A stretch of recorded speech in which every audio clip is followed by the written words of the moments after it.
Well, good evening, Steelers. Hello, everybody. How are you all doing? Fingers crossed you can hear me. I'm fairly sure you can. We shall continue on. So, who we got? Go for it painting. Hello, I'll be back. All right. John. Hopefully Alex doesn't come down with the same lurgy that seems to have affected the PCP crew. No, thankfully I haven't. I'm a bit tired, but apart from that, I don't have any lurgy, so that's always good. Evening, Jonas. Yes, do hit the like button, everybody. Evening, Steve. Evening, Terry. How are you all? How is everyone tonight? Don't forget, 4 likes, 12 people watching. Hit that like button. You know what I like. I hope everybody's all right. What's everyone painting tonight? Tell me that first of all. I've just finished making a video. Evening, James. Just finished making a video about chain of command and about how you put together a force using the support options in the book. I thought I'd do it after Little Legions was talking about it over on his recent video about chain of command. Go and check that out. If you're not a subscriber to Little Legions, go and check him out and check out his content. Very good stuff. There's a lot of Warhammer 40k, but apart from that, you know, we can't all be perfect, can we? Evening, Paul. Just been watching my review of Mud and Blood. Good. I hope you enjoyed it. It's a great game. Excellent stuff. Tonight's a bit of a mix-up really, because I've not really got. I started this Roland a while back. This is the Roland C2 from Edward. I'll show you that on camera. It's a lovely kit. I've had one for years. The Walfisch 1916 German aircraft, and it's one of my favourites, if not my favourite. First World War aircraft. And it's a really nice kit, this Edward one. Evening, Greg. And the one that I've got downstairs is a bit knackered now. It's really old. I've had it for years, probably a good 10 years, and it's moved about 4 or 5 different houses.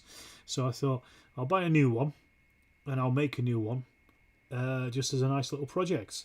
And because I've done all those small aircraft recently, I can't really see. Andreas Hamborn, hello from Sweden. You're painting Vikings, such a cliche. Evening, Carl. And so I thought I'll come back to it and remake it. I'm going to use the same base that I've got and the figures that I've got for the other one and just replace the aircraft completely. Painting a load of Monmouth's Rebels. Evening, Barnes. So I actually, a couple of weeks ago while watching the PCP, I was trying to work out how to paint the wood grain and stuff, and I decided just to get some decals, and the AK do a really nice set of 1/48 scale light wood decals. So I basically just cut these out and decaled the interior and decaled all the wooden parts with it just to make it a lot easier. James says you've got a bit of MDF scatter clutter you're working on, little kits, some billboards and a check for the table. That kit looks nice, Alex. It is a really nice kit, and you get a load of. The good thing about it is, well, you got loads of photo etch parts. Some of them are all pre-painted, so these are lovely to put together as well. I know some people in the wargaming world hate modelling.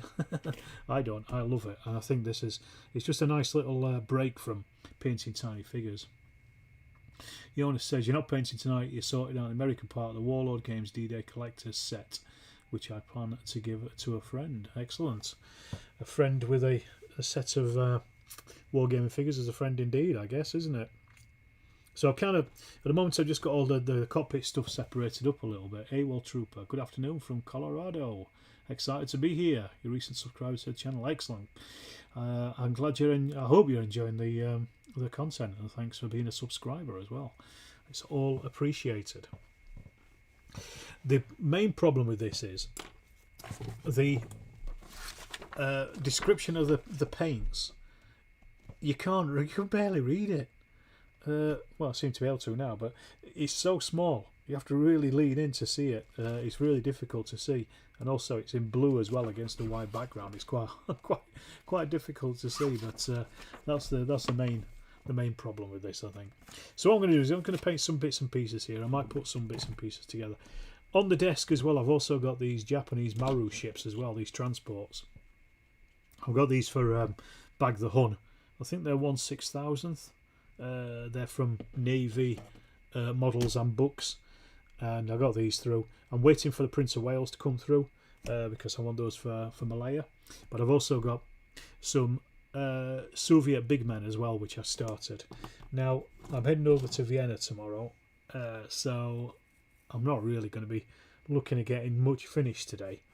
I'm kind of just picking away at bits and pieces, and that's why I thought I'll start this model, and then because you can always come back to it, you don't have to do it immediately, do you? It's just a nice way of having a project on the go for a little while. It doesn't matter so much that it just sits there. So I'm just going to paint the pilot seat first of all. That's the first thing I'm going to do. And this is like a leather red colour. I can't remember if in the original kit that I had it had any photo etch parts. I don't think it did. For the seats anyway. Good afternoon. Good afternoon. There you go. Is that good afternoon? Good afternoon. Good evening. Got two Swedes in tonight. Whereabouts in Sweden here from Andres? Wannabe painter working on a destroyed Jeep scenery piece. Excellent. Always good. Always cracking to have scenery on the go. Ain't nothing wrong with that. So it's the other nice thing about this kit as well is on the photo etch parts it's actually got seat belts, pre-painted seat belts that you can just hang over the seats as well. Go for it, painting's back. Hello. That's the mad thing about model kits is the interior detail, and I love the interior detail even though you never see it once it's closed up. That's why I try to take as many photos of it in the process of being built as I can, so at least I can see what's in there. But it's the idea, you know, that it's in there. That's the point, isn't it? Two Swedes, Steve Hazel the turnips. Sorry, no, sorry. Well, hopefully whoever it was who had the lurgy last night has recovered, or is on the is recovering. Maybe get some turnip soup down them. Yes, root vegetables is the other channel, not this one. That's that. Nicely done. It's Stockholm.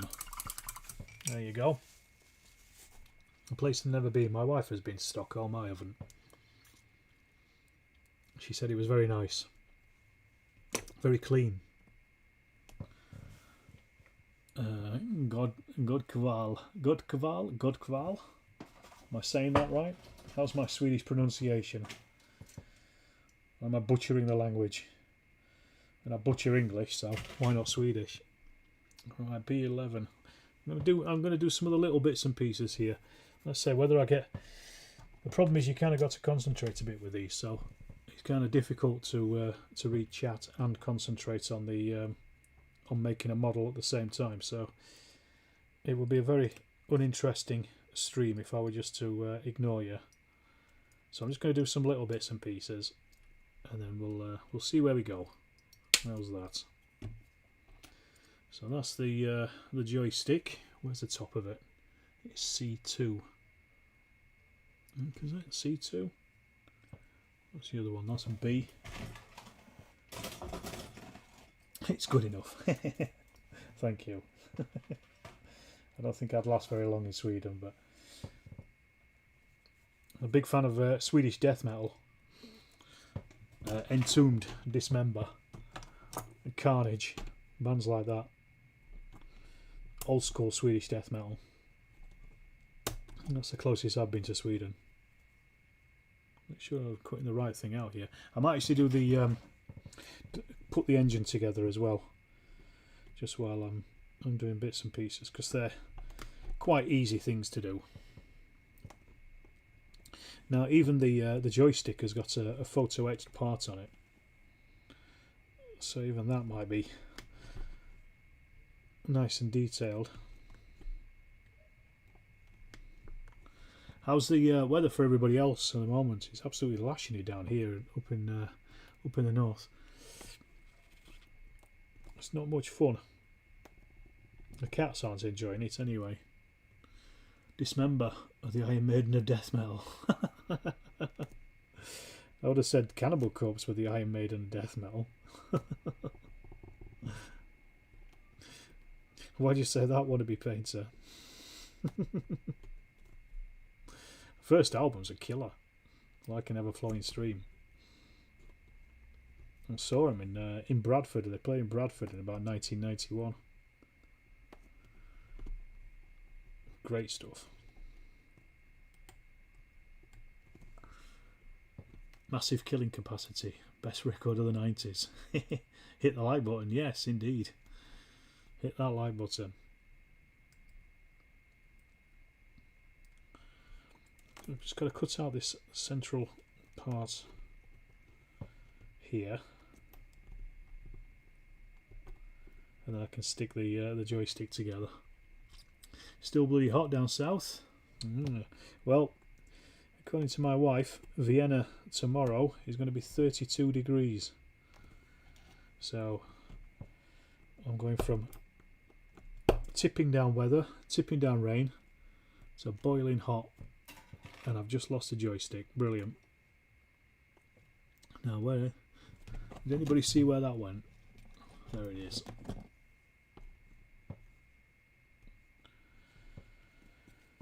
Don't worry, I didn't lose it. This is always the hard part, is cutting these rounded pieces and making sure that the little nub of plastic is off properly, because it's just ever so slightly thin. They don't take much damage. It's rainy season. You get a violent thunderstorm at some point this afternoon. We had some heavy thunder over the weekend. I felt like the house was going to blow up. It's great, I love it. It's like being in a horror film. I like to count the distance that the storm is by counting the seconds between the flash and the boom. I can't remember who taught me that. It'd probably be Dad when I was a nipper. Right, so this is going to go together. It's really nice in rugby. I'm going to listen to you and sit outside with a book for a while. Hopefully I won't bore you too much, Paul. Weather is West Germany, can't decide it's baking hot. Another flooding rain like 2 years ago. Yeah, we're somewhere like that at the moment. Really hot in the morning, then lashing it down in the afternoon. Is that where you're from, Paul? Rugby? I've only been to rugby once. A long time ago. But it was only for an evening. It was back in probably about 2006, I think.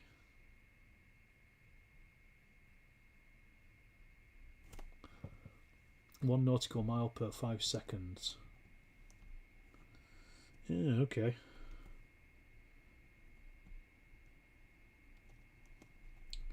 But I like that you can count them in, count them out. Where iron crosses grow as a killer, you hear. Hey, we're into death metal now. I love death metal too, especially the Gothenburg bands, In Flames, DT at the gates. They're a bit later for my tastes. I prefer that really early scene, the 90s Stockholm scene. So like I said, Dismember and Entombed and Nihilist, as they were called prior to that. Right, that's them. That's that done.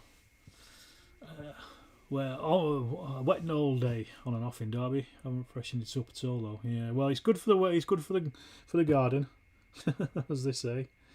You know, it's that's one thing at least. Now I've got to find the hole where this actual this is going to go now. That's the next thing. Ah, there it is. It's on the other side of the decal paper. I'll just cut a wee hole in there. See if I can put all these individual bits together before I do anything else with it. 24 degrees, 20 to 42, peaked 28, midday 38 degree above acceptable temperature. Swedes. 2 degrees Celsius in your part. Blackpool originally, lived in Rugby most of your life. Visited once is more than enough. I can well imagine. Yes, from what I remember.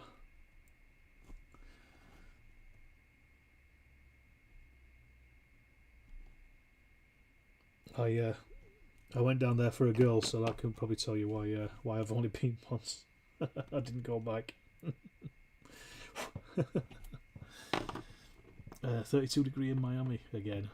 Blimey. It's funny how quickly you get used to hot weather though if you're surrounded by it. I worked in Singapore for 6 months and it was like 32 degrees every day and really close as well. Because you're there for so long, you just get used to it. And then when the temperature drops down to a normal British summer temperature, you're putting jumpers on and things going, freezing, it's freezing.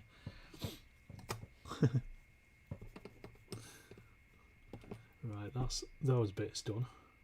There's a load of little, really tiny little bits on these. I can't be bothered to put them on. I'm going to put most of the main things on, but some of the like tiny little what do you call them? I won't even know what you call them. Handles and stuff. 37 degrees. Going to freeze in October in the UK. Yes, you are. Bring a coat. That's all I can say, John. Bring a coat. 338. So they're grey. They're going to be grey. I'm also kind of half putting this off as well because it's quite a getting all the stuff into the cockpit is quite a big ask because it all has to be in a particular place. So I'm kind of at the moment I'm just kind of trying to put it off because I know it's going to be a big thing to do. Let's have a look. C11. Let's get those bits on. Locally known as drug. Don't let the posh school and toss fool you. C11. Right, there should be 2 of those. I can't see where the other one is. Oh, I see it. Half the fun is actually finding the pieces, if you can. Let's just separate these out.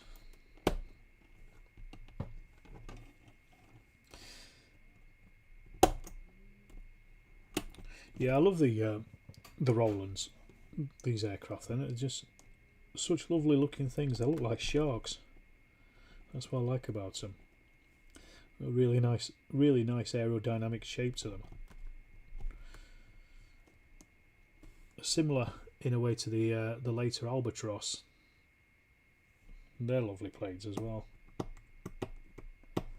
Just flying around in Ilyushin 2 flying circus earlier on with an Albatross.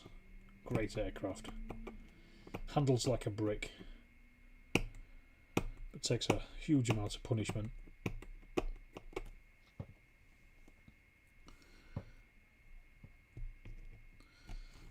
It's not going to be putting all this stuff together. I've still got to paint it all.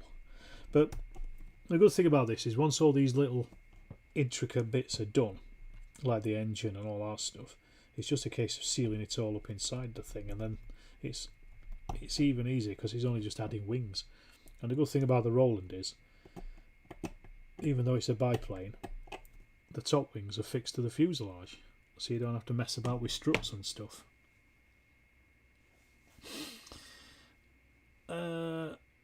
Is there a reason I use hobby knife to cut out bits from the sprue instead of a pair of side clippers? The reason is I'm lazy and the side clippers are down there, the knife is here.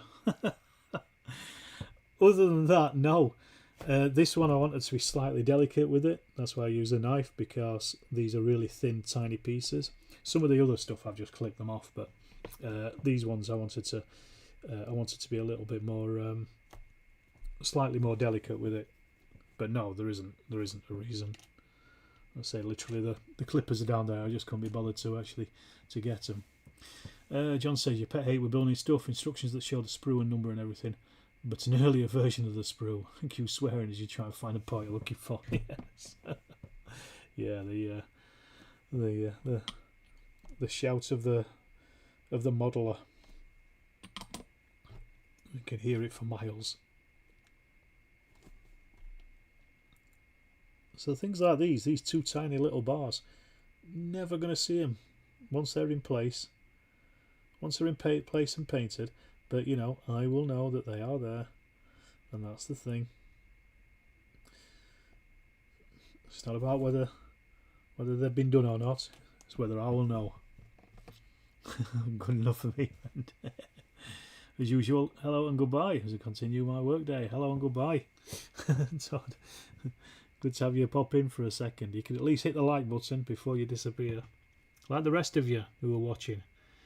Right, let's have a look at this engine while we wait for those other bits and pieces to dry. Well, I could always put B4 on there, I think. That'll do. I'll just do that. And that's most of the interior done. And if I can find B. So I'm not really...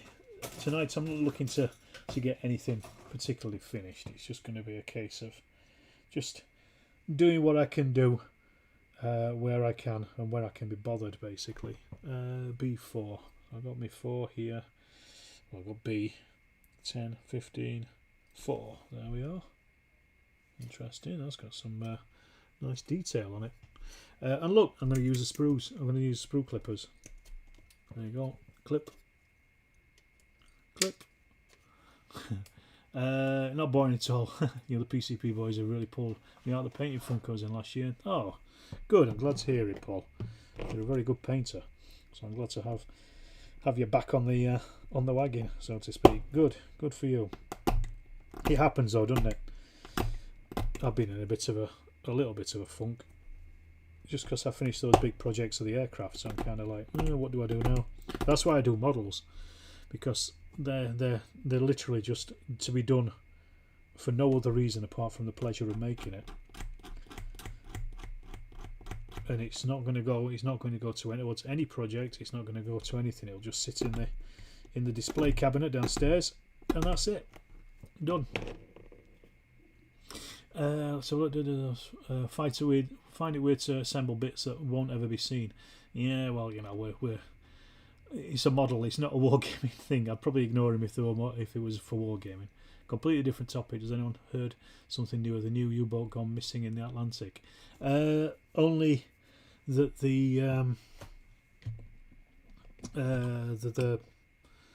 that they said that they were running out of time. Apparently, I'd hope they find them. It's terrible if not. Don't try anything by Rubicon. Terry says, I always thought you follow the 3 foot rule. You can't see it from 3 foot, doesn't matter. There's a difference, Terry. There's a difference. If it's a wargaming thing, then yes, definitely. If it's a modelling thing, it's worlds apart.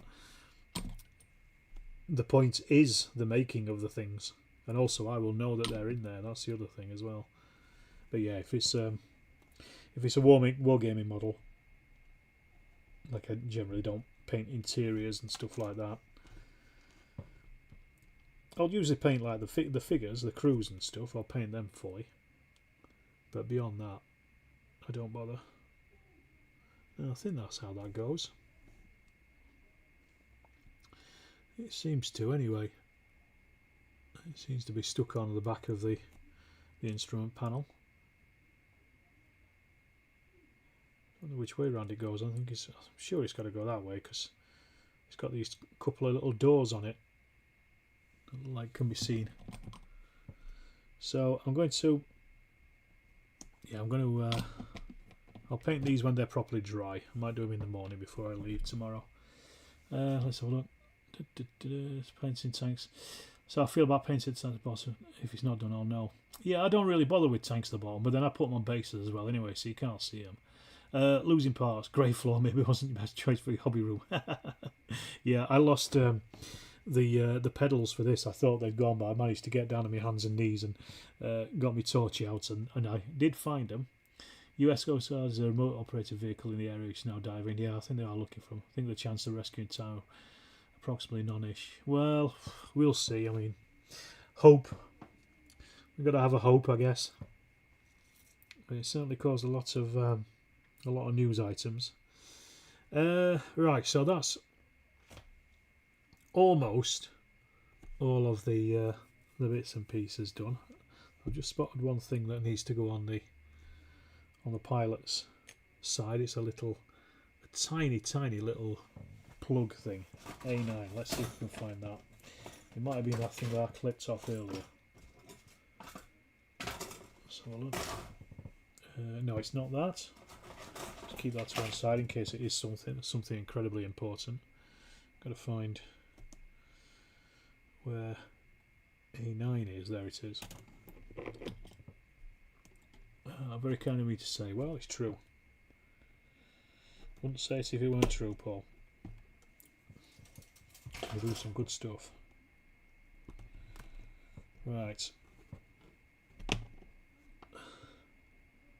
So yeah, this is just a tiny little. It must be a brake lever or something, I think. Probably for the wheels, I'm assuming. Given its position. It could be a throttle, I don't know. Don't know enough about what they've got on these things. Because the thing is, I'm not just going to paint these, I'm obviously going to do some ink washing and a bit of weathering and stuff on them as well, so they're going to be nowhere near finished for a while. I think this is marked up as a weekend kit, which I guess if you worked all weekend on it, you could probably do it in a weekend. But I think it's more fun just to work slowly and surely. Steady wins the race. Right, let's make this engine. So C4, C17. I can't tell which bits of the engine, then I definitely need to go Specsavers. See, look, snippy snips. And I can get all these things painted up. I've still got an SE5A sitting in the build pile as well. This scale, 1/48 scale one. I'm kind of putting off doing it because there's so much rigging on it. It's untrue, which is kind of why I like doing the German aircraft more than the British ones, even though I probably like the British aircraft more because the Germans don't have as much rigging on them. And at 1/48 scale, you really got to do the rigging, haven't you? It's silly not to. What's the other bit there? C5. Oh yes, there you are.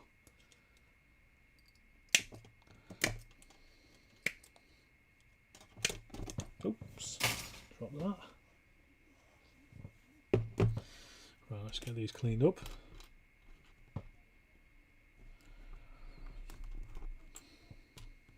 But these, the Edward model kits themselves are really nice kits.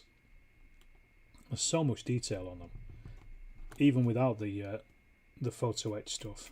Just the plastic work is brilliant, and they go together so nice as well. They're loads. How do Mike Blake? Good to have you on board. And they do so many different types of aircraft. I've got loads of them downstairs. I think I did a video, for James in fact, who's possibly still watching, about the display cabinet models that I've got. You'll find that on the rest of the channel.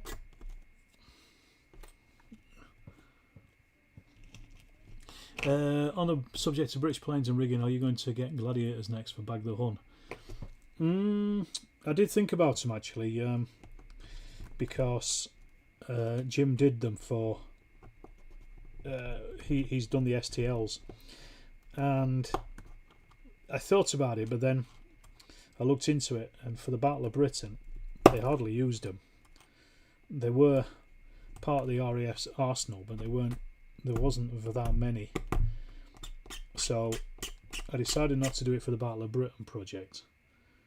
But I don't see why they couldn't be used elsewhere. They certainly weren't. That was a cracking bit. Cheers, James. They certainly weren't used over in Malaya, because again I checked, they weren't over there. Otherwise, I would have had them as part of the Malaya project. Oh, mind them, I quite like that little Gladiator. It's a nice little aircraft. You could do like the Defence of Malta and things, couldn't you? Who Gladiators? Everyone likes Gladiators. But yeah, you know, they can get the three aircraft for Malta, for Faith, Hope and Charity, and that would be a nice little scenario against the might of the Italian Air Force. But no, I have to leave for night shift. See ya. Thanks for popping in. Wannabe Nate Painter. Don't work too hard. I certainly wouldn't. But yeah, though I've got no plans to get them. I don't think at the moment I'm not really thinking about any more 1/600 aircraft for a while.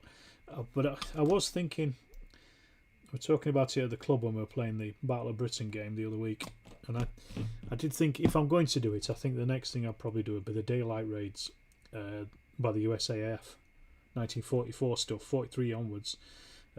So B-17s versus Focke-Wulfs, and then also get the Messerschmitt 262s, have a bit of jets going off in them, you know, like the Schweinfurt raids and stuff, and the attacks on Romania and places. That would be interesting. I mean, you know, like 18 B-17s on the table, and then let the Germans have a go at them. But then you can have all sorts of stuff, can't you? Like the Thunderbolts and the don't work too hard.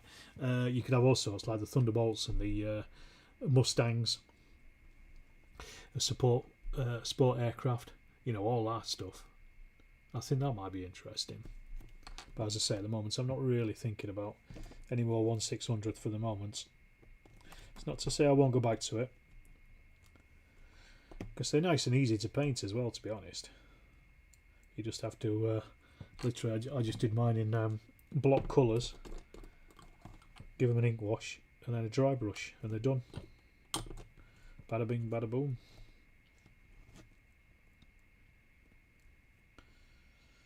But yeah, I'll probably not be buying any more figures for a little while, apart from bits and pieces. Nothing like those big projects, because I have got tons of stuff sitting in the to paint pile, so I kind of don't want to overwhelm myself. That's the thing. And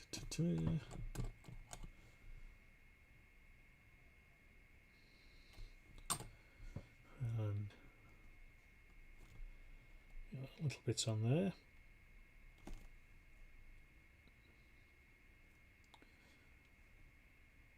Sorry, just concentrating. That's why I've gone quiet. There we go. And one last bit on it, C3.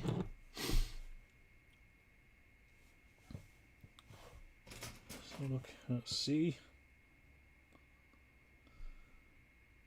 There's C3. There it is. I see ya. Yeah, I think I'm just going to do these bits for now. I might turn my attention to these Soviets that are sitting next to me, just at least get their helmets painted and some of the bigger stuff. It's not, and then this lot can just sit and wait and dry. And as I say, I might tackle it in the morning, or it might wait because I'm away for a week now after this, so I won't be doing much to it for a while anyway. So look at this. How does this fit on? Oh, I see.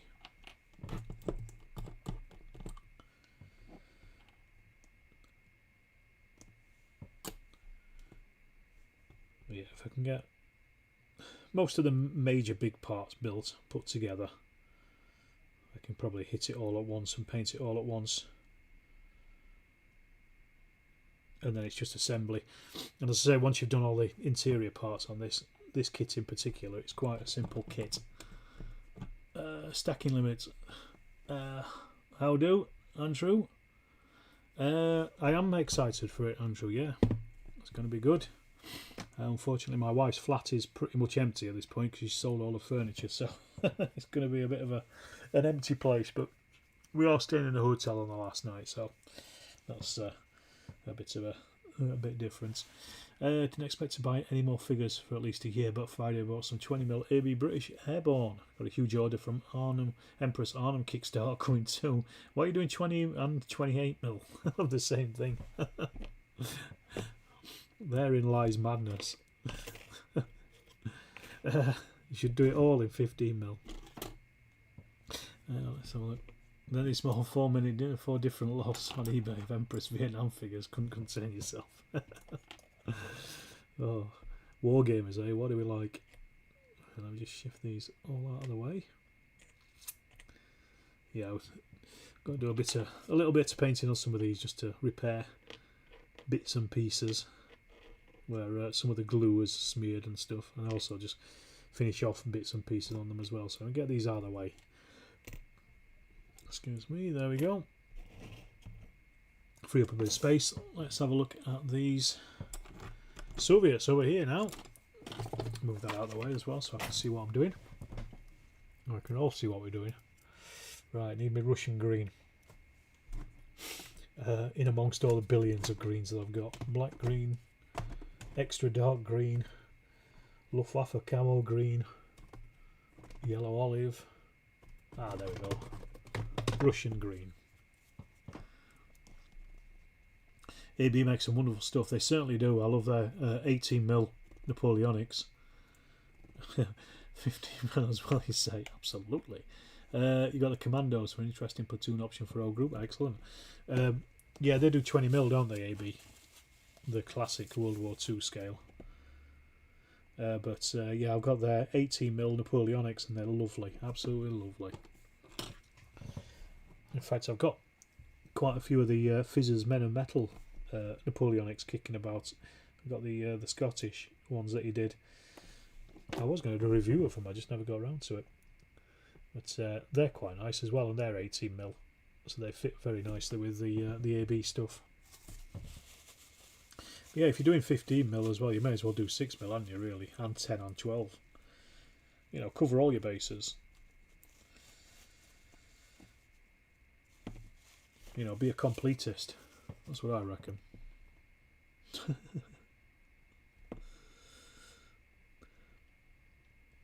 I don't know, is that enabling, is it? Howdy Charles, sorry late with no car. I'm at the Windermere X for grocery shopping when the boy goes into the office. Well, you're here now, that's all that matters. Hit that like button. That's all that really matters. Get that algorithm going.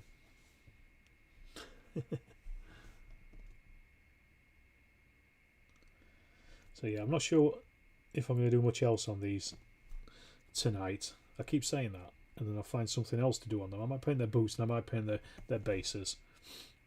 Because the other stuff, again, the thing is, it's all about concentration, isn't it? It's about, I can't really read chat while I'm concentrating on figures, and I can't really talk while I'm concentrating painting. So it makes things a bit difficult. And if you're wanting to paint and chat, then that's what you want, isn't it? You want chat.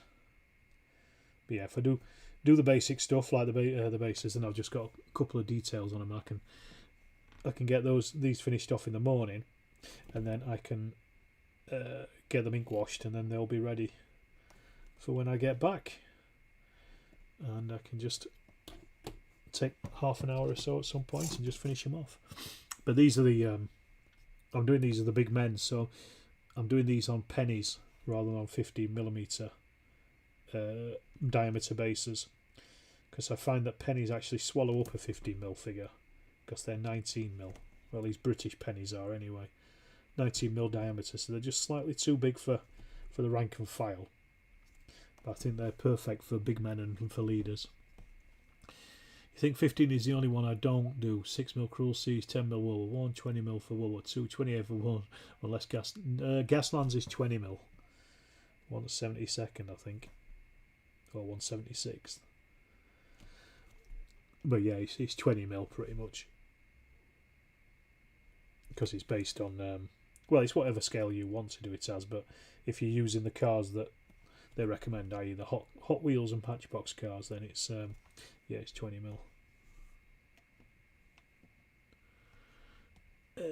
Mostly don't miss having a car. California planning a mileage tax on vehicles and SUV tax too. Well, if you can avoid tax and save the planet, happy days. Ain't nothing wrong with that. Unfortunately, my job requires a car, because I continually, all your trees I did in the US pennies, when they fall over way too much. I put my trees on what you call it, on washers, which are about the same, slightly bigger than pennies. It's probably because the penny is too small for the height, not for the height of the tree, but for the width of the tree at the top. So I just get bigger washers and stick them on those, and it should be all right. If you get a washer that's about the size of the crown of the tree, it should be okay-ish. Or just make bigger bases for your trees. There you go. There's your answer.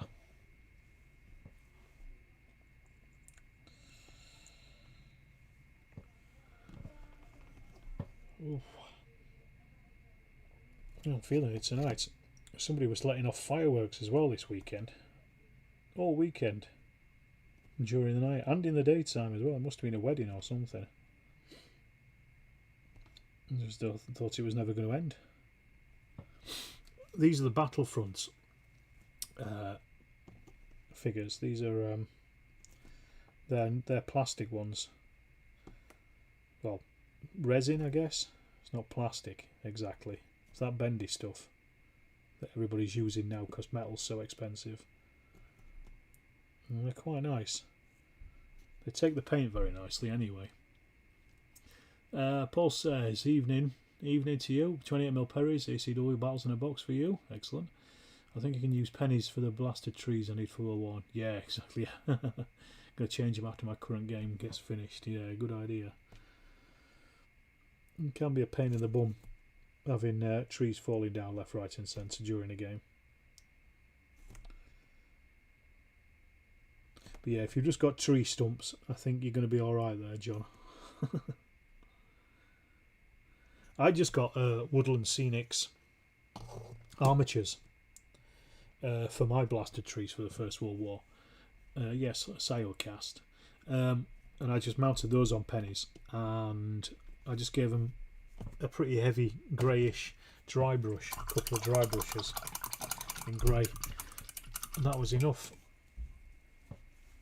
They look okay like that because they just twist out the armature itself. Now then, painting boots. Let's do them. Let's do them first. Yeah, it is Siocast. Warlord do it as well, don't they? They do everything in Siocast now. It always feels like it should be cheaper because they don't weigh a great deal, but the material itself is probably as expensive as metal.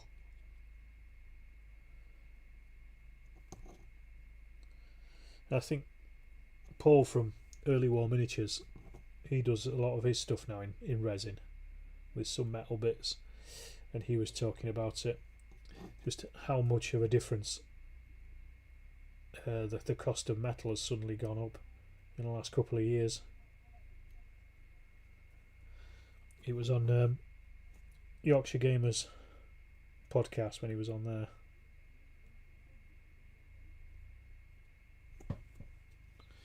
Yeah, it's all these little things you don't really take into account when you're just buying your toy soldiers. Exactly the plan. I was chop some of the longer branches down for short stubby things. Yeah, that would work perfectly well. Reuse them, and then you can also scatter some bits and pieces about as well. The tree fragments.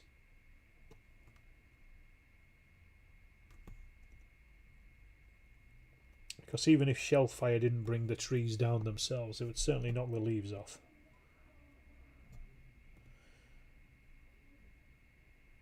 So there wouldn't be a great deal of foliage on the trees, especially after a preliminary artillery bombardment.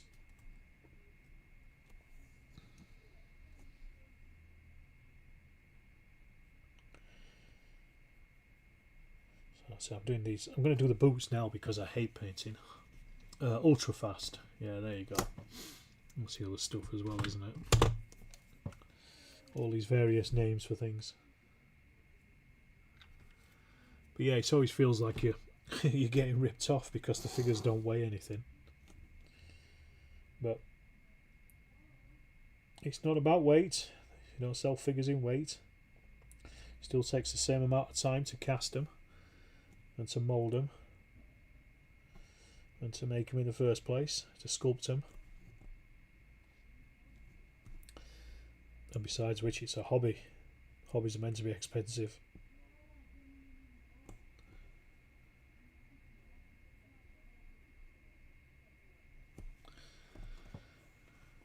Colin said, good evening, hope everyone is doing well. Yeah, I certainly am, Colin. I hope you are as well. I'm currently working on some micro armour LVT2s, hopefully in the half water, half sand bases don't look like crud. Yeah, I'm sure they won't. I've got some buffaloes. I think a couple I still haven't painted up yet. The Richard Hogg sent me ages ago. Some of those are in half in water. I did a couple of British ones for crossing the Rhine in 1945. Not used them yet, but they're there. They will get used at some point. You never know. There might be a chain of command pint-sized campaign on the fall of the Reich at some point. Judging by what Rich has been talking about recently.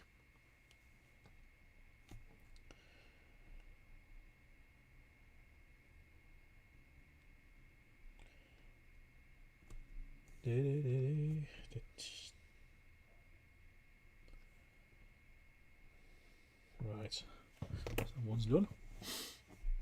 Don't tell the wife the hobbies are expensive.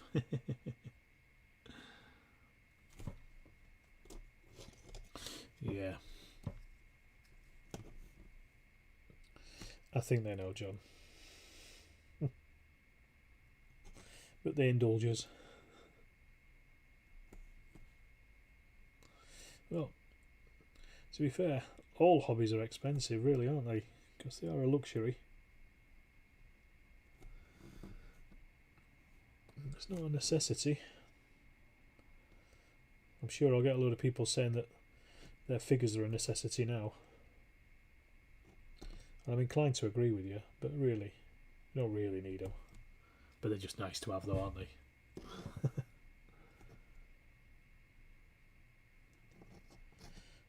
Okay. Yeah, when I finish this, I'm going to go back down. I'm going to edit the chain of command video that I made just before this. It's practically done anyway. Then get those uploaded to YouTube, ready to go. Sometime in October, I would have thought. I was just trying to look for easy wins with the videos, just to get some content going. I was going to play the last two games of What a Cowboy this weekend for the campaign I've been playing, which will be coming out on the video on the channel at some point. But I just couldn't do it. I don't know what was up with me this weekend. I felt like there was a lot of pressure on, and I just thought, no, just wait. Don't worry. If you don't feel like doing it, you don't have to do it. And I don't think there would have been very good videos if I had made them in the mood I was in. So I decided to leave it. There's a lot on my mind at the moment with heading out to Austria tomorrow and stuff. So it's just, I just thought it's just best to don't push it. They'll arrive when they arrive, won't they? Have I played any more Undaunted BOB yet? Yeah, I did actually have a game of it yesterday. Just another solo game. I was just going through the first one. I made a review as well. So this is me saying, oh, I'm not going to make any videos. I made 2 new videos over the weekend. Yeah, I played a solo game of it, and just trying out the first scenario again, just to get my head around some of the new rules. It's very good. It's very good indeed. Um, with some nice little nuances in it that you don't get in the other Undaunted. Like aircraft have got perpetual motion, so if you activate it, it has to do at least one move. But it can either attack or it can or maneuver as well as part of that move, but it has to at least move forward one hex. The only thing is, and I mentioned this in the review, is there isn't any, there's no altitude in it. But that, I think that's largely because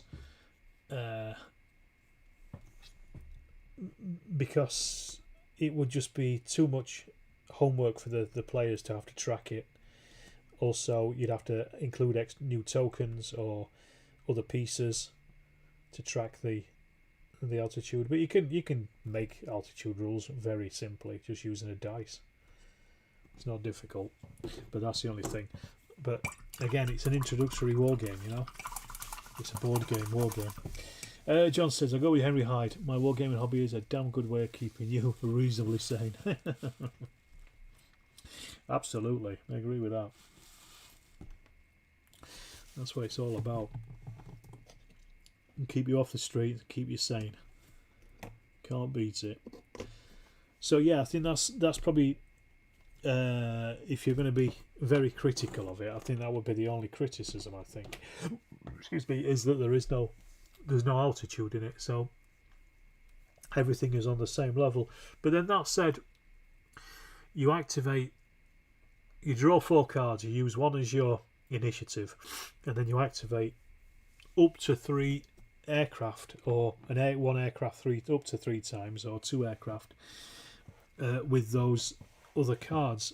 So I feel that it kind of abstracts away the climbing and the diving and all those stuff, and the fact that you're just trying to get into a maneuver position. So it doesn't really matter given the size of the board as well. It's quite a small board. Hope I'm having a great evening. Thank you, Jason. You're paying Perry's Plastic British and Maddist, which I bought at Partisan. It was nice to meet you there. It's your first Partisan trip, Alex. Oh, nice to meet you, Jason. I will apologise. I can't remember which one you were. But nice to meet you as well, Jason. What did we talk about?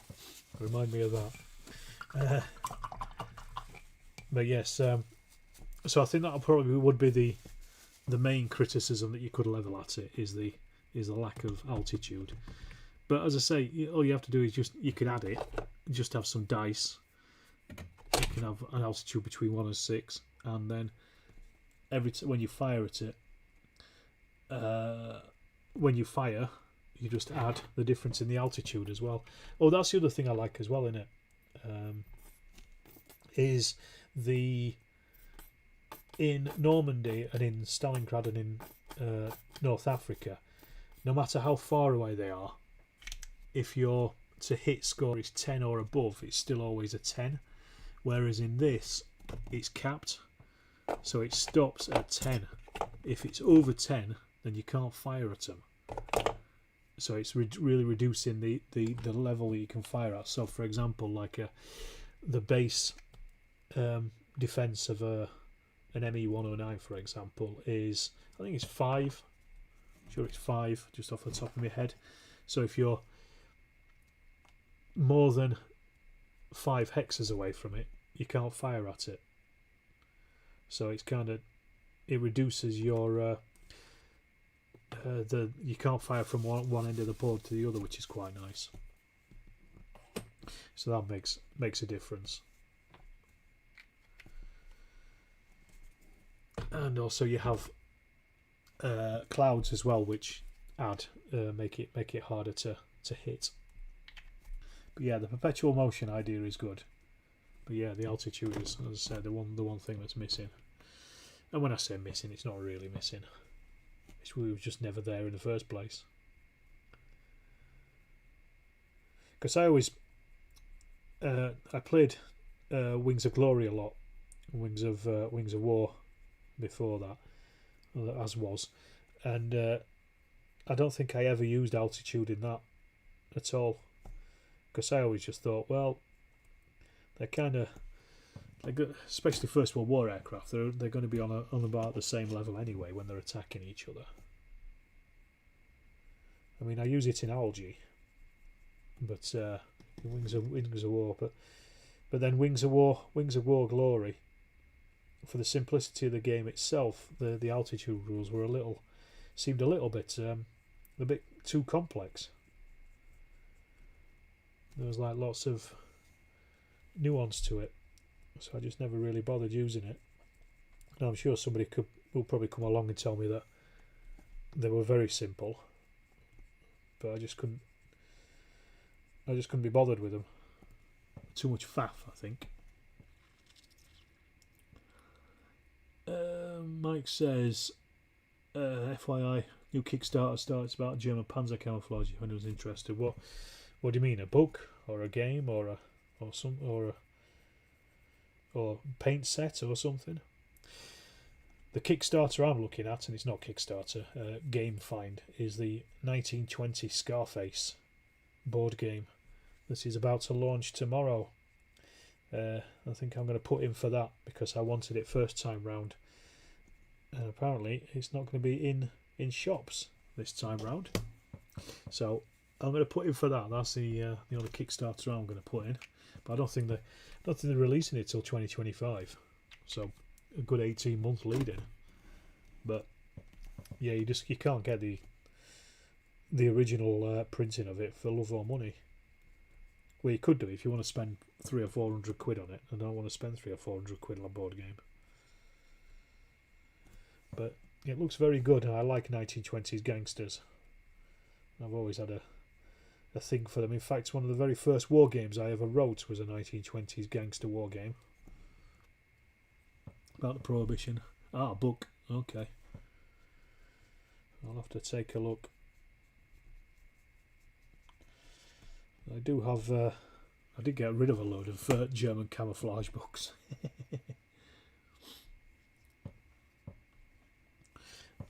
And I did get rid of them a few years ago, so I don't know if I've got space in my library anymore for German Second World War camo books, but I'll certainly have a look at it. I mean, there's so much research and detail known these days compared to what there was even in the 60s and 70s. Well, when a lot of the older books were written, the older camo books and stuff were written, you know, from analysing paint chips and things like that, and even photographs, being able to work out what colours are from black and white photos. A lot of that has come on in leaps and bounds. It'll probably tell us we've all been doing it wrong and there weren't actually three-tone colours. Or they were three-tone, but it was three browns, not green, brown and yellow. And then we'll all have to repaint all our Second World War German panzers.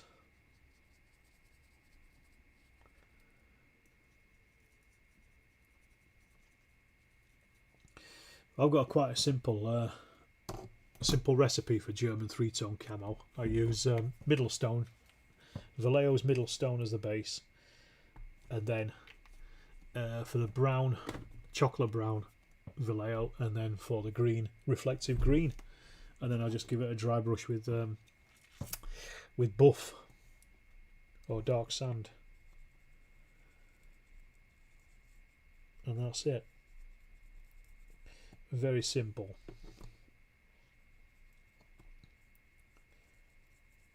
And also it doesn't matter if it's messy because it will put on by hand in the field.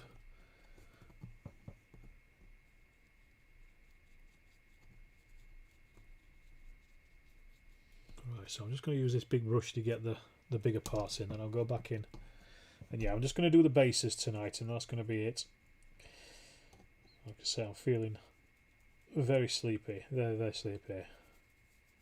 So I'll just get these done, and then I'll probably finish off the details tomorrow morning. And once I've done that, give them an ink wash, and then they can sit and wait for my return. How's everybody else's painting getting on tonight? What I'm going to do as well with these is I'm going to actually add some small tufts to their bases. I've got a load of little tufts, so 1s, 2s and 3s, so that you can see what kind of leader they are, or what kind of big man they are, what level. John says, last Kickstarter you're putting for, there's a Mutant War Zero Zone War skirmish game currently. Should we get in it November? Can't remember what the last Kickstarter I put in for was. It may have been the Battle of Britain board game remake that the guys at Plastic Soldier Company did, which I've only played about once or twice. Could really do with a quick reference sheet though. That was the problem with it, but I think that was the last one I did. I can't remember anything that I've done since then. I've never really been bothered about them. I guess most people nowadays are doing pre-orders and stuff like that, which are pretty much a Kickstarter, aren't they? A friend of mine, he's put in for quite a few, like Nemesis, the board game, and another one about sleep. I can't remember the name of it. The Polish company that made them. They're great games. They're the kind of games that you don't really need another game though in your collection, because they're so big that you never get to do it all.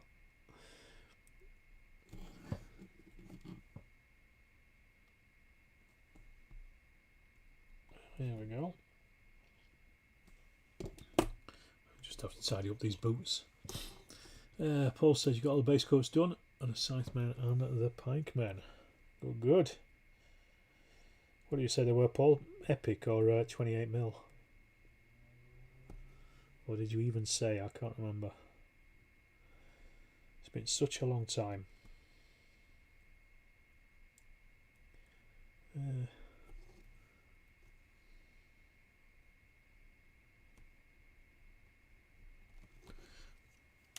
It's getting close. You know, you're not bothered by Kickstarters. Okay, this has got rules by Andy Chambers. That's fair enough.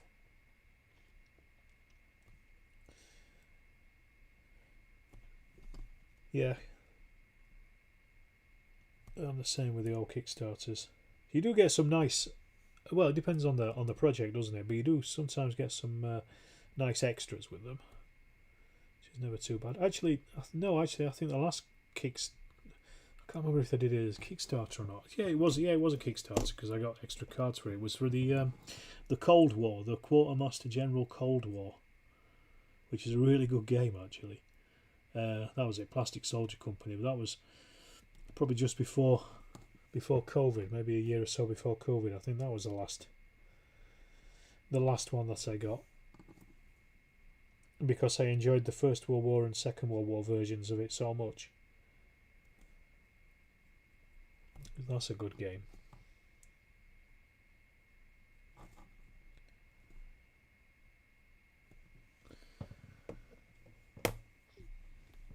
$28mm front rank mig. There you go. The game for CrackCon. There we go. There we go. Sucker for a stiff car. You love a good stretch goal.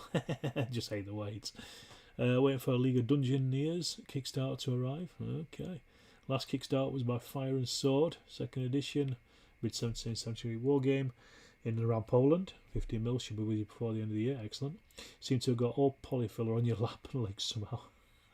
That'll part a lovely productive session. Excellent. Is it really a painting session if you're not covered in polyfiller?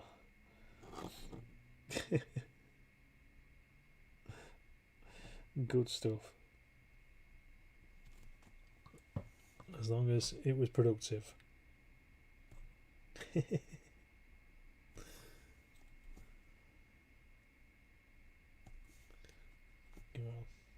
Last little bits. Something nice about painting the bases. Even if the figure isn't finished, it really brings things together. I know a lot of people paint them last. I like to paint them as part of the rest of it. QMG World War One was really good. Yeah, it's because you've got to build up the your resources and stuff, haven't you? You got to kind of you don't go in and attack like you do in the Second World War one. You've got to wait. But yeah, the Cold War one is very good as well, because again you don't really do that much attacking. It's more about keeping an eye on the nuclear proliferation and just making sure that you don't get all these rogue nations kicking off doing stuff, and then fighting proxy wars in the Middle East. Yes, they're a really good system of games. I've even got the Spartan one, the ancient Greek one, but because I know literally nothing about that period, it doesn't really make a great deal of sense to me, because it is very thematic, like the Second World War and the First World War ones and the Cold War ones.